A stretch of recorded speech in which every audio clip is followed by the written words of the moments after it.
Bienvenidos al capítulo 8, reactores de leche empacado y caídas de presión. Fenómeno desde el pellet. Si uno hiciera un zoom a la partícula porosa, podría ver cómo el fluido, cuando pasa a través de él, va cambiando dirección, o sea, lo va rodeando. Esto hace que se cree una capa límite. La capa límite va a generar resistencia a la transferencia de masa.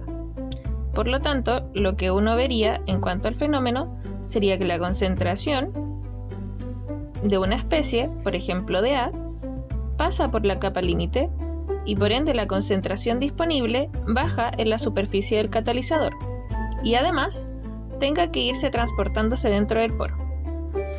O sea, la concentración, en un caso hipotético de A, pasa por la capa límite y como ésta genera resistencia a la transferencia de masa, solo una parte de esa concentración va a pasar a la superficie del poro.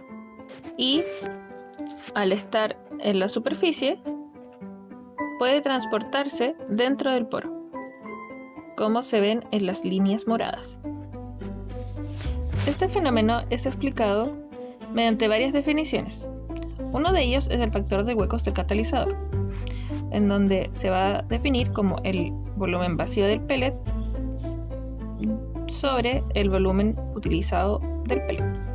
Esto quiere decir que el volumen vacío sería el volumen que hay dentro de los poros sobre el volumen que realmente está utilizando el pellet. Por consiguiente, también podemos ver la densidad del catalizador.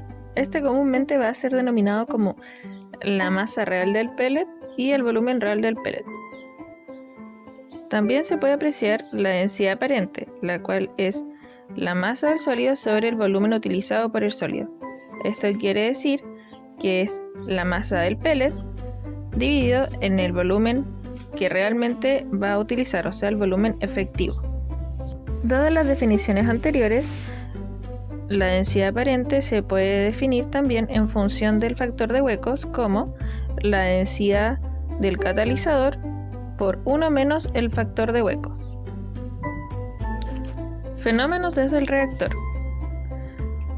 Anteriormente se vieron los fenómenos en el pellet, pero estos mismos factores se pueden ver en el reactor, como por ejemplo el factor de huecos del reactor, el cual sería el volumen vacío del reactor dividido en el volumen utilizado del reactor.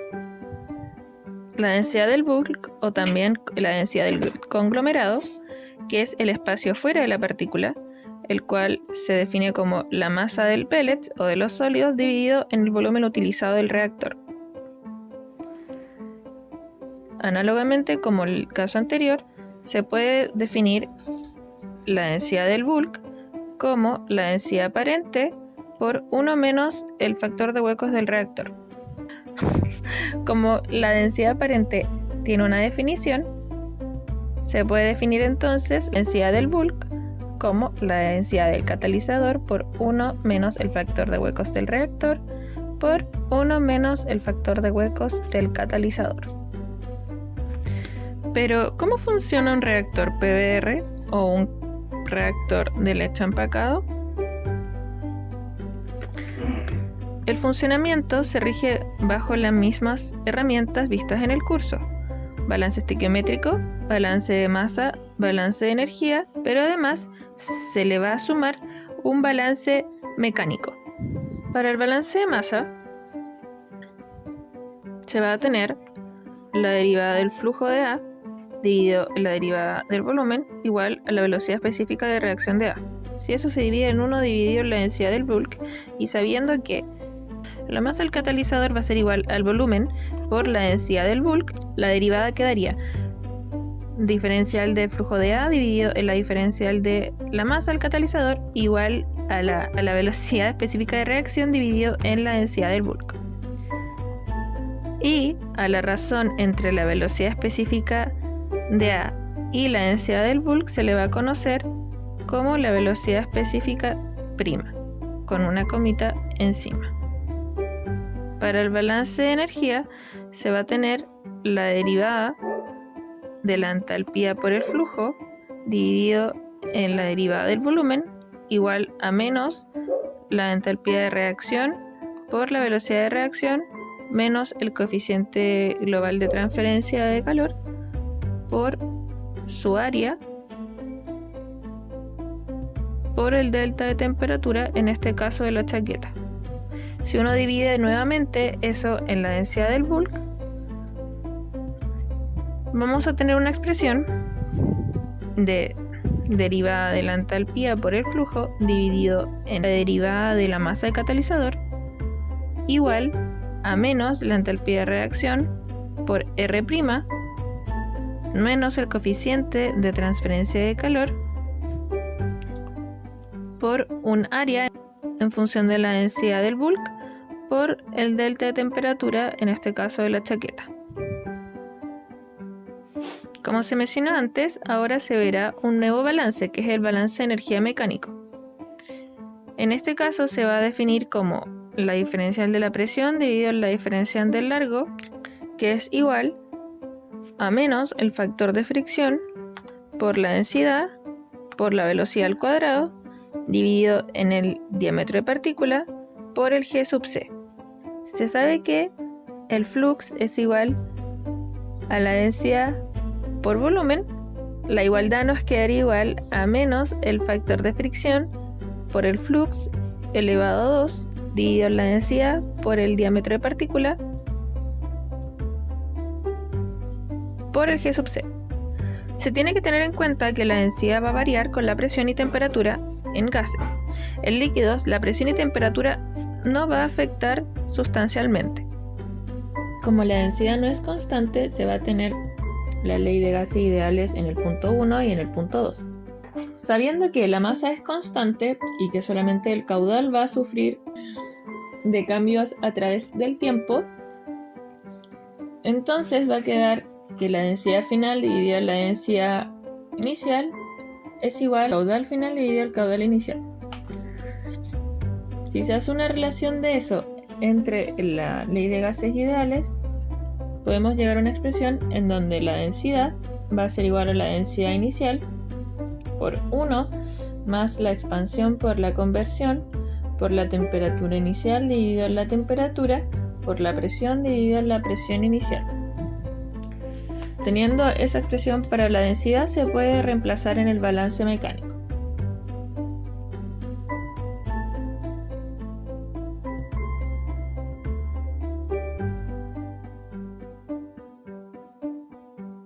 Luego, por definición, se sabe que la masa del catalizador va a ser igual a la densidad del bulk por el volumen. El volumen va a ser el área de sección por el largo, o en este caso Z. Por lo tanto, despejando la masa, va a ser la masa del bulk por el área por el largo.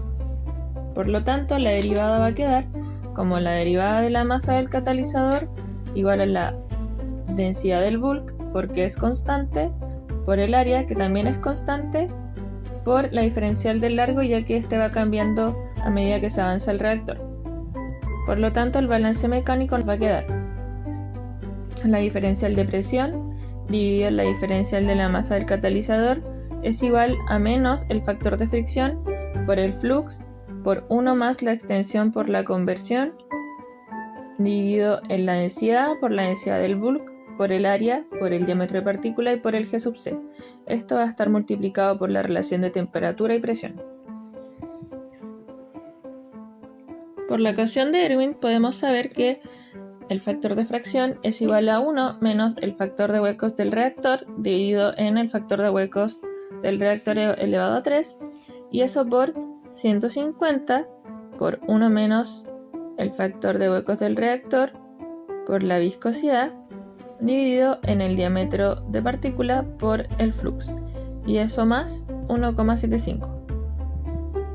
Eso nos va a dar que el factor de fricción es igual a 1 menos el factor de huecos del reactor dividido en el factor de huecos del reactor elevado a 3 por 150 por 1 menos el factor de huecos del reactor dividido en el Reynolds más 1,75.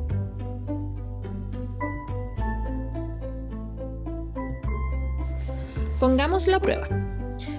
Una reacción exotérmica de primer orden se lleva a cabo en un reactor catalítico de lecho fijo, el cual está conformado de partículas esféricas de 30 milímetros de diámetro. El lecho tiene un radio de 1,25 metros y 4 metros de longitud. El alimento, el cual está a 2,5 atm, tiene una concentración de 2 milimolar y un caudal de 39,3 metros cúbicos segundo, el cual es equivalente a 26 kilogramos segundo. Determinar la conversión fraccional de A y la temperatura de salida del lecho si opera de forma no diabática y no isobárica. Chaqueta en contracorriente, con una reacción de A dando B. Primero se plantea el balance estequiométrico. Para A va a ser el flujo de A inicial por 1 menos la conversión de A, y para B va a ser el flujo inicial de A por XA. En este caso, el flujo total va a ser el flujo inicial de A, ya que solo ingresa al sistema. Como es un gas, la concentración de A va a ser igual a la concentración de A inicial por 1 menos XA, partido en 1 más la extensión por XA, por P partido en P0, que sería la presión inicial, por T0, que sería la temperatura inicial, dividido en T. Como es una reacción 1 a 1, la expansión es 0. Para el balance de masa va a ser la diferencial del flujo de A dividido en la diferencial de la masa catalizador igual a R por P partido en P0 por T0 partido en T. En este caso, R va a ser K por CA, pero como está en función de la masa del catalizador, la constante debe ir dividida en la densidad del bulk. Por lo tanto, la K' nos quedaría como la constante cinética dividido en la densidad del bulk. Por lo tanto, el R nos quedaría como K' por CA0 por 1 menos XA. Como la constante inicial del enunciado está en unidades de metros cúbicos por metro en tiempo, entonces la constante ya estaría en función de la densidad del bulk. Conviene realizar los balances adimensionales por lo complejo de trabajar con las unidades. Por lo tanto, recordando de videos pasados, se tiene que θ es igual a T partido en T0, pi es igual a P partido en P0, y como nueva variable se tiene que omega es igual a W partido en WT, que sería la masa total del catalizador. Y la masa total del catalizador se puede obtener mediante la densidad del bulk por el volumen del reactor. Como se quiere trabajar con un sistema adimensional, se debe cambiar la derivada para que quede en esos términos. Por lo tanto, si uno reemplaza el flujo de A en la derivada, va a quedar una derivada de XA. Y aplicando la adimensionalidad, quedaría la derivada de XA dividido en dW igual a dXA dividido en d omega por d omega dividido en dW. Y se sabe que omega es igual a W dividido en WT. Por lo tanto, la derivada ahora va a quedar de forma dimensional, ya que la conversión y omega no tienen unidades. El balance final entonces para el balance de masa va a quedar como la derivada de XA dividido en la derivada de omega igual a K' por CA0 dividido en Q0 por CA0 por 1 menos XA por pi por θ por la masa del catalizador. Se puede simplificar la concentración de A0 y revisando las dimensiones, K' por la masa del catalizador dividido en el caudal nos va a quedar adimensional. Por lo tanto, se va a formar un número adimensional llamado Dam-Kohler, que relaciona dos tiempos espaciales, un tiempo asociado a la masa del catalizador, o sea el tiempo cinético asociado a la constante, y el tiempo que se demora en remover el material. Por lo tanto, el balance de masa va a quedar como la derivada de XA dividido en la derivada de omega por el Dunn-Kohler por 1 menos XA por pi dividido en teta. Ahora, se tiene que tener en cuenta que la constante va a variar en función de la temperatura. Por lo tanto, el Dunn-Kohler va a quedar en función de la constante inicial. Por lo tanto, va a quedar un Dunn-Kohler inicial por 1 menos XA por pi dividido en teta por Euler elevado a la menos delta por 1 menos teta menos 1.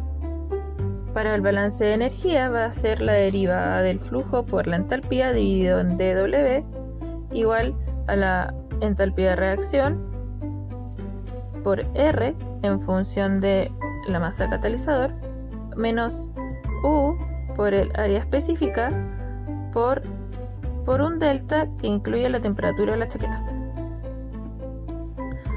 Como Cp es constante, entonces el balance de energía nos va a quedar el dt dividido en dW igual a la entalpía de reacción dividido en el flujo inicial por Cp por el R con comita menos el coeficiente global de calor por el área específica dividido en el flujo inicial por Cp y eso por un delta de temperatura que incluya la temperatura de chaqueta. Y como se dijo anteriormente, se debe trabajar con variables adimensionales, por lo tanto se va a cambiar la derivada. Se va a hacer de manera conveniente para que nos quede en total un d teta dividido en d de omega. Esto nos va a dar la masa del catalizador dividido en T0 por menos la entalpía de reacción dividido en el flujo inicial por Cp por la velocidad de reacción menos el coeficiente global por el área específica dividido en el flujo total inicial por Cp y eso por el delta de temperatura que incluye la temperatura de la chaqueta. En caso de que tuviéramos un compuesto además de A, se puede obtener el flujo total inicial en función del flujo de A dividido en la fracción de A. En este caso, como la fracción es 1, el flujo total simplemente será el caudal por la concentración inicial. Dado lo anterior, se puede notar que se va a formar un beta en Dunn-Kohler, un delta y la parte de la ecuación que tiene el coeficiente global con el área específica, la masa de catalizador, el flujo inicial y el Cp van a dar forma a un nuevo número dimensional llamado Stanton.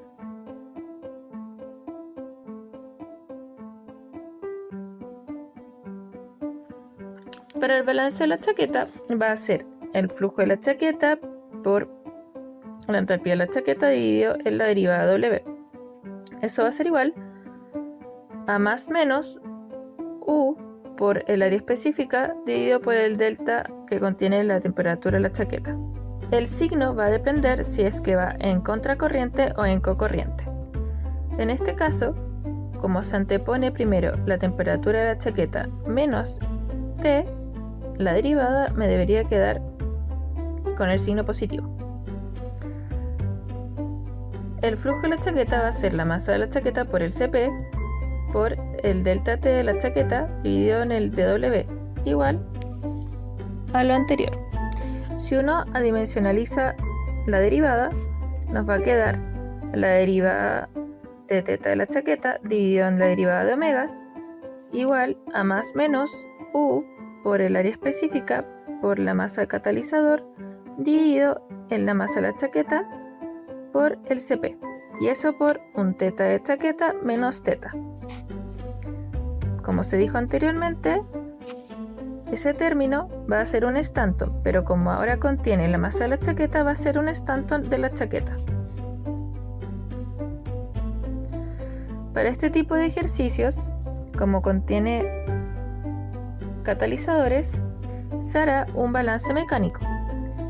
Por lo tanto, el balance de mecánico va a ser la diferencial de presión dividido en la diferencial de W igual a menos el factor de fricción por el flux elevado a 2 por la masa del catalizador dividido en la densidad inicial por la densidad del bulk por el área de sección por el diámetro de partícula por G sub C por P0 es igual a 1 más la extensión por la conversión por P0 partido en P por T partido en T0.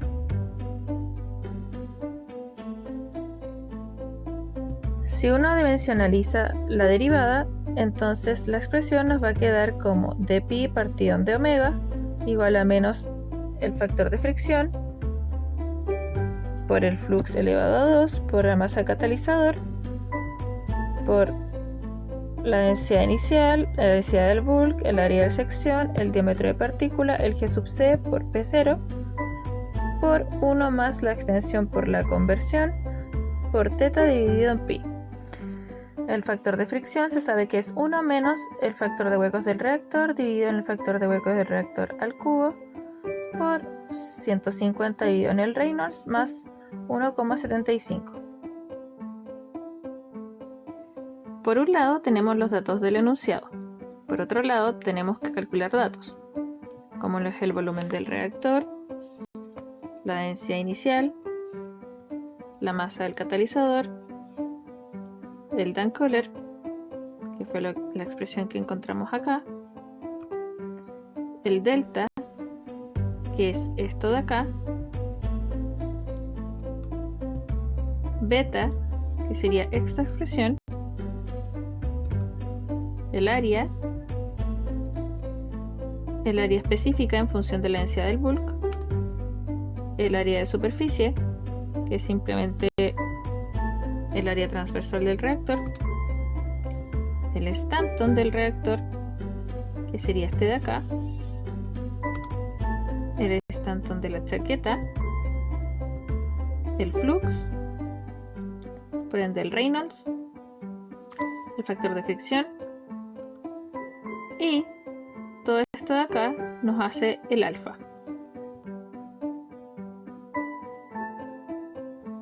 Inicialmente yo puedo tener el θ de la chaqueta inicial, ya que tengo la temperatura de chaqueta inicial con la temperatura del reactor inicial. Por lo tanto puedo sacar el θ de chaqueta inicial, que ese tiene que ser igual al valor que me dé cuando omega llegue al valor de 1.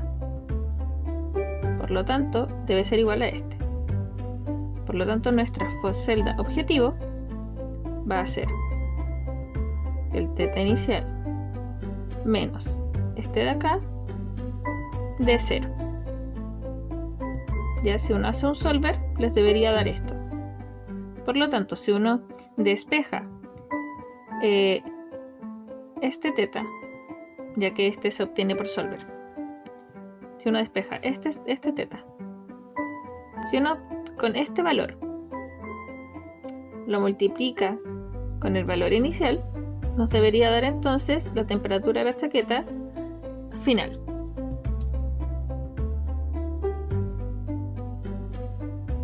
¿Cómo se hizo el método de Euler? Se sabe que omega, como es masa al inicio, no hay, porque conversión tampoco hay. No ha iniciado la reacción. Θ es 1 porque al inicio tiene la misma temperatura. En cambio, el θ de la chaqueta, al ser contracorriente, ya hay un cambio de temperatura que se puede visualizar. Pi a la entrada también es 1 porque también es la misma presión. Por lo tanto, el de x de a en d omega sería esta expresión que está acá. De θ va a ser la expresión que encontramos acá. La de θ de la chaqueta va a ser la expresión que encontramos acá. Y de pi de omega sería esta.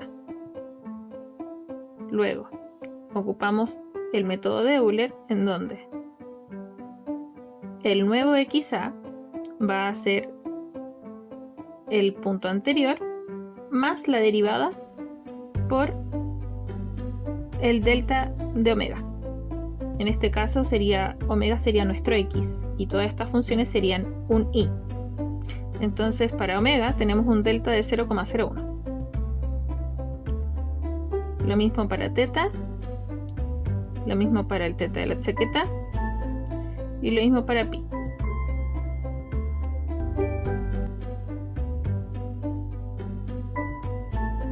Además de esto, podemos visualizar cómo se comporta. El θ va hacia arriba y el θ de esta chaqueta va hacia abajo. Esto es coherente con los gráficos de intercambio de calor en un sistema en contracorriente. Como pi va bajando, esto quiere decir que la presión final va disminuyendo. Y con la conversión es esperable que vaya aumentando hasta llegar a un punto de equilibrio, que sería este de acá.